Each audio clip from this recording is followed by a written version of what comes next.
podcast host. I'm here with Ameera Virani of The Designed Life, and I'd like to have you tell us a little bit about that life and what has built the expertise that you're bringing to the market.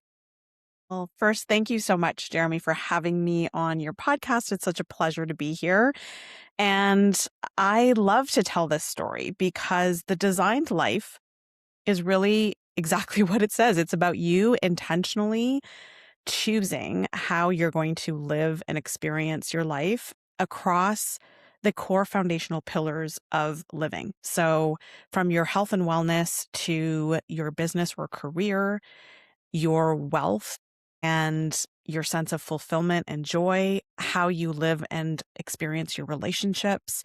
I help women to become clear on what it is they truly desire in their current season of life, or if they're navigating another season, perhaps a change in their life, business, or career, and they're not quite sure what comes next.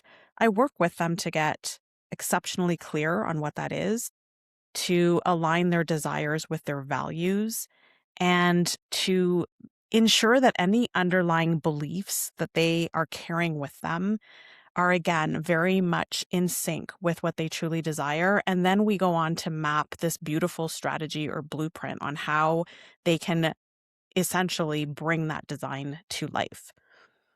And you asked about my experience in this area. So Mhm. I have actually spent over 2 decades in the personal and professional development arena, if you call it that. I grew up working with and learning from some incredible icons, what I call the sort of original thought leaders in the space, including Wayne Dyer, Bob Proctor, Tony Robbins, Robin Sharma.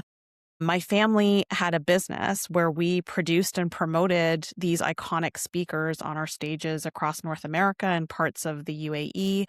And so at a young age of like 18, 19 years old, I was learning from these incredible leaders and authors in the space, and eventually got to work in the business producing the stages that would host them and help to get their message and their teachings out into the world. So for almost 2 decades, I worked in the business and learned firsthand what it is that people truly desire, what happiness means to them, how they design their wealth, their freedom, and what makes some people learn certain materials and actually integrate it in their life to create meaningful change, and what makes other people simply learn the material but then not do anything with it. And so I became very fascinated with human psychology and human behavior, and it's what's led me to start my own business in this space. I love it. What are some of the traps and pitfalls that you're plucking people out of and talking to them about doing things with intention? What are those common pitfalls that you're dealing with? Love this question. So the common pitfalls that I observe, especially in working with women who are in their midlife and who might be wanting to choose something different, is we often deviate to our old patterns. We often go to what's familiar, what's repetitive in our life, and we're most often doing it from a very subconscious layer. And what that means is essentially we are habits, creatures of habit. We tend to do the same things over and over again, but then we expect a different result and wonder why we're not getting that. And so, what I try to help my clients do first and foremost, once we have this clarity piece on around what it is they desire, we start to unlock what are some of the patterns that you're repeating over and over again, and how do we start to interrupt those patterns? How do we start to ask better questions that will lead us to a path of new behavior? And then working to instill those new behaviors. So whether that's the narrative that your inner dialogue, how you speak to yourself, or it could be a pattern of just how you're leading your day.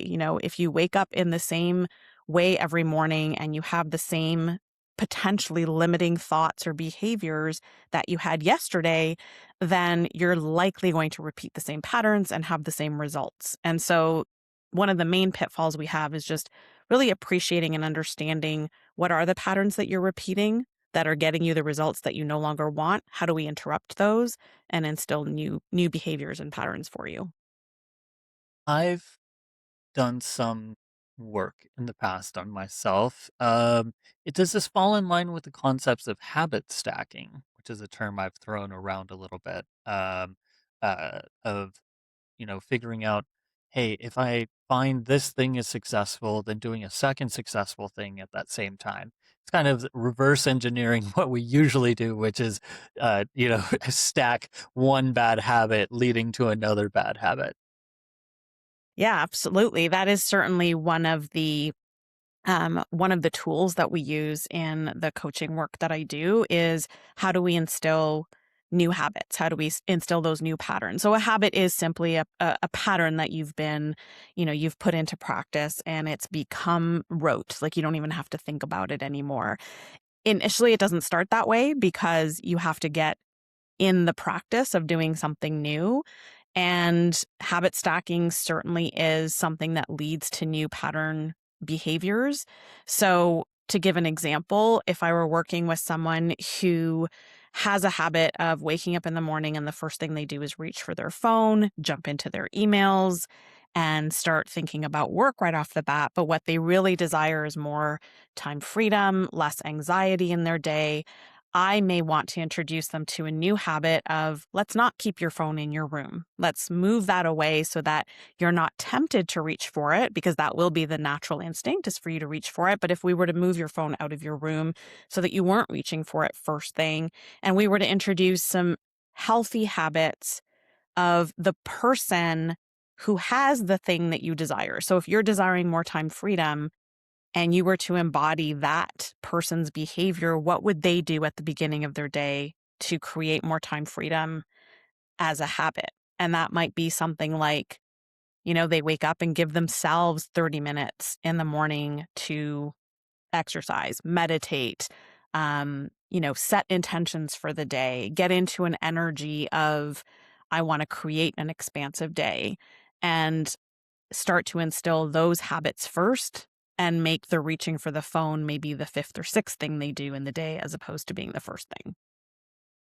I had a basset hound growing up, Maggie, and she had these adorable ears that were way too big, and she'd flop over them when Yeah. she would walk. But she was terrible to train. The saying is that a golden retriever, you can give them a task 5 times and they'll remember it. Basset hounds, you may give them that same instruction 100 times, and they may never learn it. My controversial question here is, are we dogs?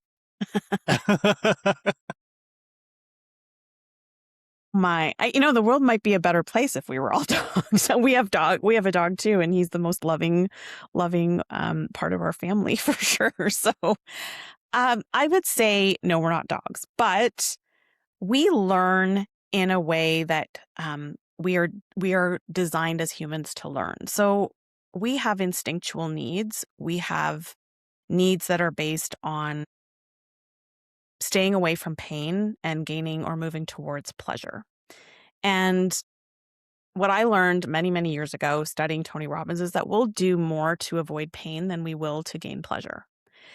And so as a result, we unfortunately wait until circumstances are dire before we make a change. We wait to the point where the pain is so unbearable before we make the change. So a simple example would be you're a university student or you're working in your office, you have a big project that's coming due, and you procrastinate until the very last possible moment where you can no longer procrastinate, where the pain of procrastinating is so great that you finally just pull the all-nighter or put in all the hours to get it done.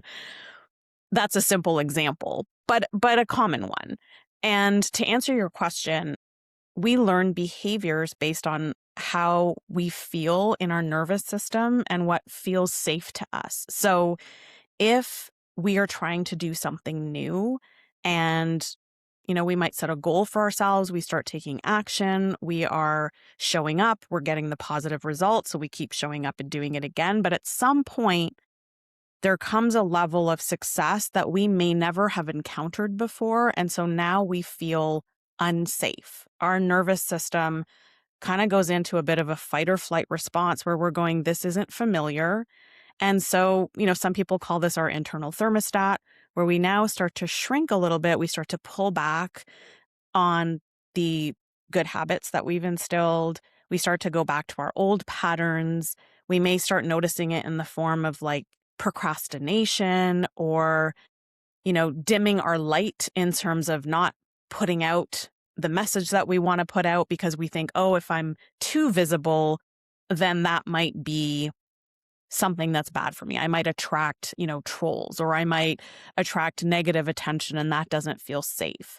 So in that sense, we're very much like animals. They're not going to venture into something that feels unsafe. They're going to go back to what's familiar. But you can, bit by bit, as you instill new habits and you train your nervous system to feel safe in those new habits, you can adopt those lasting transformational behaviors. But it's a layered approach. It's not just in the doing, it's actually in the becoming of someone who can hold the type of change and success that you desire to have. I find it interesting the amount of specialization it seems that advice has gone through in the past 5 years, because of, I don't know whether it's the recognition or the proper sorting of neurodivergent versus neurotypical brains in people. Because if you went back to those early days, you know, advice just gets applied to everybody. But when you're talking about procrastination, as somebody who was married to somebody who's autistic, and I probably have severe ADHD myself, the reasons that I procrastinate, as I've come to understand and found a handful of neurotypical friends, um, they don't procrastinate for the same reasons that I seem to, nor the same reasons I don't procrastinate for the same reasons that my autistic leaning wife seems to. So, what are some of the lessons that you learned early on from those bulwark people in the industry that have either needed to be shifted or modified to recalculate for that spectrum of neurocognition? So, I'm not a therapist. Like I'm not trained in neurodivergence, so I won't speak to that specifically, but I will say that what I've observed in the industry over the years is the level of appreciation, understanding, the level of information that is available to all of us now to learn from has exploded. Right? There is no bit of information that's not really available to everyone to learn about the different aspects of us, the different neurodivergence that people may have. And so that access to information is there, which is wonderful. It wasn't always available to everyone, or you had to know really specifically where to look. Like you needed to know which psychologists or psychiatrists to read, and you had to go to a library to pull out the book and you had to study it to learn all this information. Today, it's much more available to us, which is incredible. What that also means is that we have a responsibility to share information that we are able to speak to with depth and experience. And I think that the industry has shifted a lot in terms of the level of expertise and experience that's available to everyone. So someone who has very specific, patterns or ADHD will go to someone who is trained as a trained therapist to help them manage that, to help them learn in a way or change behaviors in a way that supports them. Whereas if you were looking at the industry back when I was kind of growing up in it, there were a few dominant voices, Mhm. but again, they didn't have the level of expertise or perhaps information available to them at that time. And it was more about how you could change your life. It was more about positive psychology, which at that time was relatively new. At that time, psychologists were more focused on what made people do the negative things that they did, why people were unhappy. And then positive psychology became this conversation around how you could shape your life, how you could make better choices. And we started to see more information around neuroscience and um, quantum healing through people like Deepak Chopra and Bob Proctor. And so I think the industry has shifted significantly with just that access. And now you're seeing experts. I use the term experts very loosely because I don't think anyone is really an expert in anything. There's always more to learn. But I think you're seeing a lot more availability of people, coaches, therapists, mentors who have access to very specific information that can serve an individual's needs based on where they are. Personal life, business life, are they the same thing? It's an interesting question. I think a lot of people like this idea of work life balance. And so that implies that you see the two as separate, that it's your work life and your personal life. I have come to believe that work life balance per se is a bit of a myth that we've been sold. And the reason being that, if you looked back many years ago when people worked mostly in with their hands in factories on, if you're working in shift work, that sort of thing, you were able to do your work, close out your shift, go home and focus on your family or focus on your personal obligations. Um, and then with, technology that allows us to take our work with us wherever we go, it's really hard to separate those lines. It's not uncommon for you to be working at home in the evening, working on the weekends, thinking about work all the time. And so I don't know that people would necessarily separate the two. Hmm. However, I do believe in work life harmony. I think you can create harmony between your work and your life. And that's where, some seasons are going to ask that you work a little more. So you're going to spend potentially less time with your family. And I think this is especially true of like founders, people who are entrepreneurs, where some seasons in your business require more of you. And there's some seasons where you have the time freedom or the flexibility to spend more time with your family or, in other areas of your life that are important to you in addition to your business, to your work. So I don't know that I can necessarily say they're two separate things anymore just because of the nature of the work that we do Yeah. and the way that we work, but Yeah. I do believe that you can create harmony between the two. Yeah, I just did an interview with a fellow that he hosts small table dinners for successful CEOs to help them not abandon their family. In short, Mm. of like being in that role of like, 80-hour weeks and, like, he experienced it himself of, like, missing, his son's, T-ball games and just wondering what I don't even remember what it was that I'd obligated myself, some unknown mysterious meeting, and I'd missed those moments. So he, works with, CEOs and CFOs to, like, help on the automation side of things to help prevent, that loss. What are some of the things that you end up coaching, as far as practice, as far as habits, as far as workflow or process that can help safeguard and value those moments in your life that aren't going to come again? Yeah. That's an important question, and it's an important thing for us to consider in everything that we invest our time and energy in now, because I've learned personally through some really very personal losses in my own life that, life is not forever. Sometimes when you're young, it can feel long, and then when you experience grief or loss, you realize how short life can be as well. And so the time that we have is special, and we owe it to ourselves and to the people that we love to be really intentional about where we're spending our time and our energy. And I also grew up in an era where, you know i- the work your work ethic really mattered, and if you weren't working, a full week or long hours or 13-hour days, that somehow said something about your commitment to the company or your job. And now I think the pendulum has swung the other way where people are starting to realize that no one ever looked back on their deathbed and said, I wish I had spent more time at work. They look back they look back and say, I wish I had spent more time with my kids when they were young. I wish I hadn't missed those soccer games or dance recitals. And so if we know that, if we can kind of future pace ourselves a little bit and then look back and go, well, what do I want to create in the time that I have?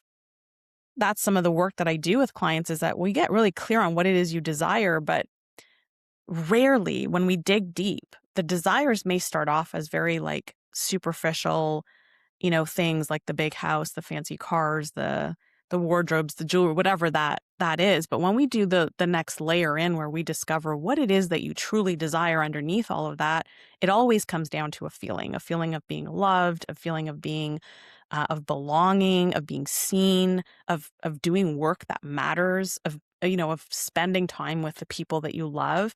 And then we design a life from that place because from there you can get very specific on what what is your time best spent on. And I do an exercise with some of my clients around the time freedom piece, which is, okay, let's look at your week. Let's do a time audit. So we actually look at like, where are they spending the most amount of their time every day?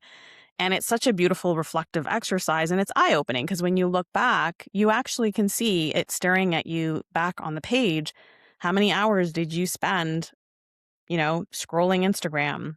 How many hours did you spend um, you know, online shopping for things that maybe you didn't need?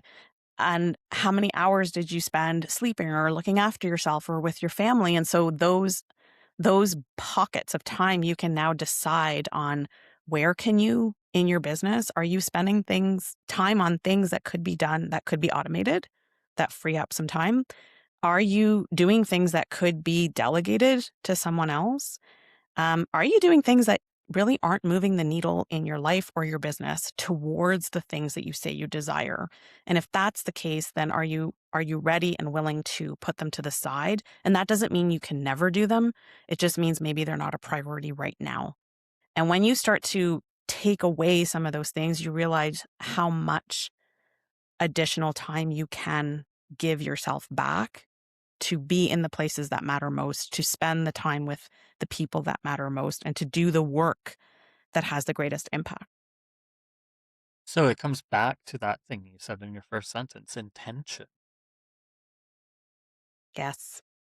I'm Yeah. curious, what is the deepest struggle that you've worked with someone on and helped them overcome? Something, if you can share it without breaking confidentiality. Yes. No, I would never state a name. I think, the one that comes to mind right now, because I've helped clients through it, but I also work through it for myself as well, is the struggle to be fully seen, the visibility piece. And when I say fully seen, I don't mean online or, you know, out in the world in terms of social media or speaking on stages, because not everybody desires that kind of visibility. But I mean being fully seen as who you are and what it is you are truly here to do. And so if I go a little deeper than that, if someone has a dream of doing something, whether it's, they're in career and now they dream of starting a business and they want to really carve out this beautiful expression of who they are outside of the career they've been known for. But there's a fear that holds them because, it could be a fear of the financial security or stability that they built for themselves. And in most cases, someone like that would make sure they have enough of a financial cushion to be able to step out into a business, or they might build it on the side like I did. But the fear of being visible is the fear of like you going out and saying to the people that know you as you are, hey, I actually have this other side of me that I want to express, right? Maybe it's as an artist or a creator or a coach or a teacher or whatever that is. And there's almost a fear of that because the people we know have known us a certain way, and to be able to step into something new can feel really intimidating. And we fear things like judgment, and we fear things like rejection or envy or someone doubting us or thinking that we might fail in it. And so we step back into what we know, not necessarily because it's comfortable for us, because it's rather uncomfortable to stay in something that's familiar when you know you want something different. But it is comfortable for everyone else. And in that, you get to remain safe, but you also get to remain who everybody knows you to be. And you don't have to rock the boat or ruffle any feathers. And I think that's one of the deepest struggles, because most of the women I work with are deeply devoted to the people in their life as well. And they will give up their own sense of voice, ambition, dream in order to make sure that no one else that they care about is disrupted by anything. And that's probably one of the deepest struggles. Kind of ties back to kind of a martyr complex of like, Mm.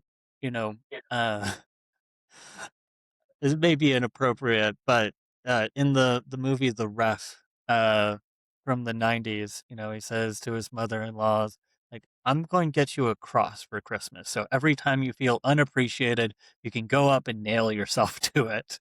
Oh. Um, but I think there's an aspect of people who, instead of accomplishing something, they take the not accomplishing something as their accomplishment and, kind of hold it over the people in their life.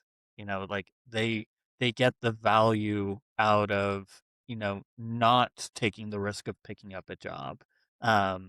Because, oh, I gave up that part of myself. Have you come across like that type of challenge in your Mm. consulting? Or if you have people who, have family members who tend to be a little bit of a martyr, any advice or thoughts on that? Mm. Yeah, that's so interesting. So I haven't personally worked with anyone where I would say it was like a martyr complex or the victim mentality. I haven't come across that personally. What I have come across is women who, well, different types of women, but I can give you one example, and that is, a woman who is perhaps comes from an immigrant family. So I can personally relate to that as well. Is you come from an immigrant family where, your parents have tried to really help you build a beautiful life and give you opportunities that they perhaps didn't have.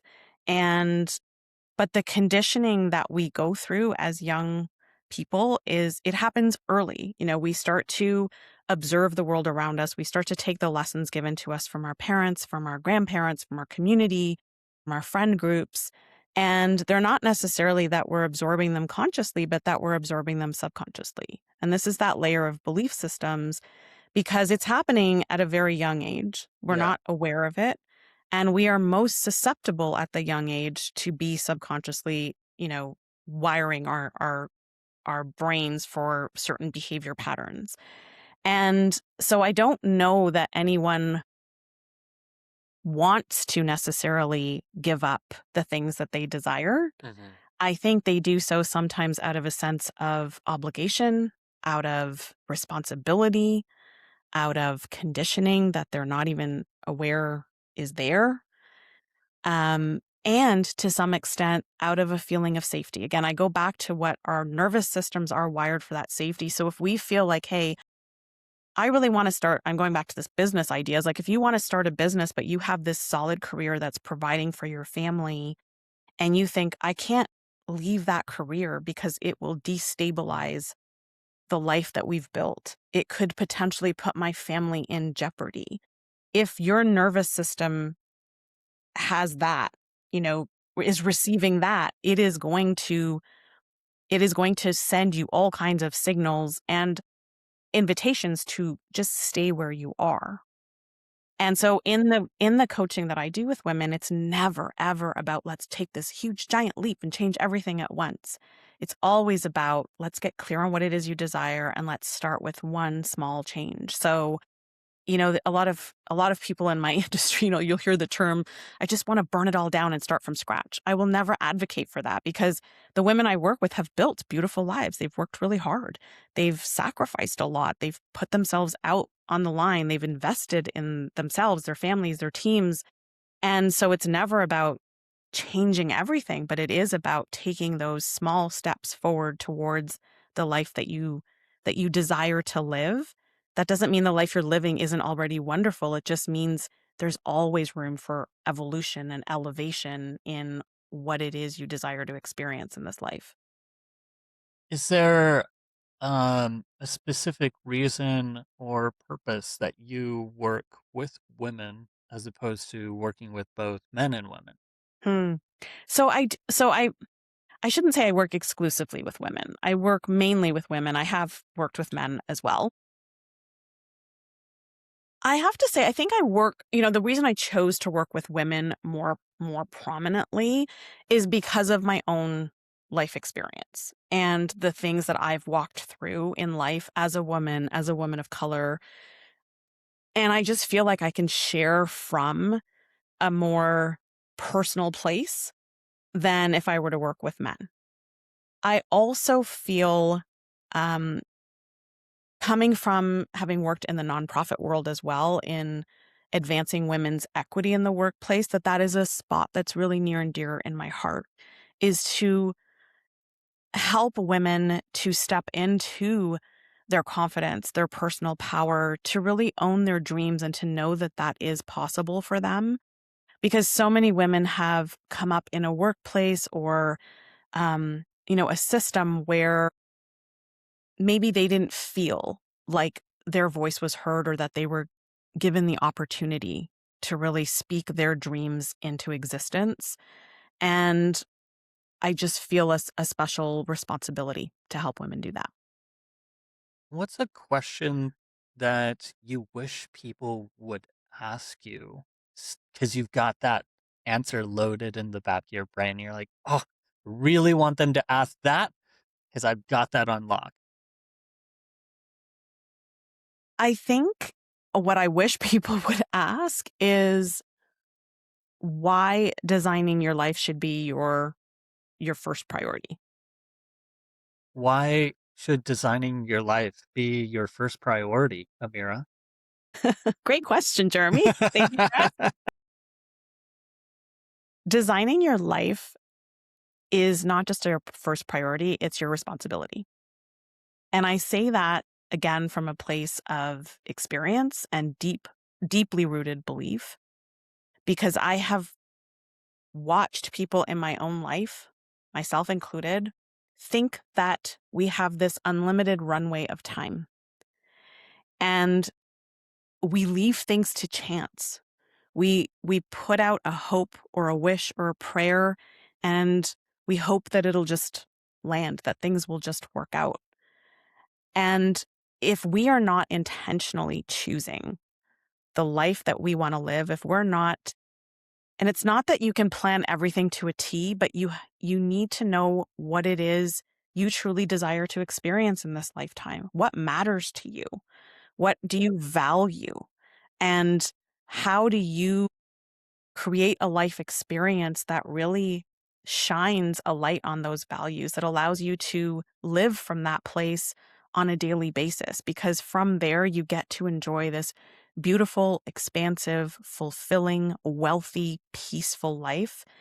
And again, if I were to future pace and I recall speaking to people who were ill, who, you know, were not going to get to live the long life that they had hoped for, the regret is that they didn't start sooner. The regret is that they didn't put the effort in, that they didn't dream bigger and at least take the shot. And so if you're on this earth and if you get to wake up each day and open your eyes, then you have a responsibility to design that day, to make it intentional. Don't leave things up for chance. Yes, things are out of our control, but at least if you walk through life with a picture of what it is you want and a plan and a blueprint, and you're intentionally creating those habits, then you have a far greater chance of living the life experience that you truly desire than someone who isn't designing their life. People want your help in designing their life. Uh, how can they connect with you? Do you have a site? Are you doing any speaking engagements? Do you have any webinars or content for them to consume and get back to you? Yes, I do. I appreciate you asking that. So I do have a website. It's ameeravirani.com. You can reach out to me through an email. There's a form on that website that you can submit, and I'll get back to you. We also have Instagram. So the Instagram is at ameera.virani. And I am also on LinkedIn, so you can reach out to me there. I actually have quite a few resources available on Instagram, so you can link to a weekly newsletter. I just launched a Substack as well. And I have a masterclass called, there's two actually, one called Visioneering, which is really about casting that vision for yourself. And that's the first step in designing your life. And then I have another one that I just released called Wealth by Design. And it's truly about defining what your wealth is, what your wealth values are, and how to start to manifest the wealth that you desire beyond the bank balance, but to live a truly wealthy life. So those are all different ways that you can reach out. And I also have a podcast called The Designed Life, which I release a new episode every week on Mondays. Fantastic. I'll make sure that those resources get linked for everybody in the show notes. Thanks for joining me, Amira.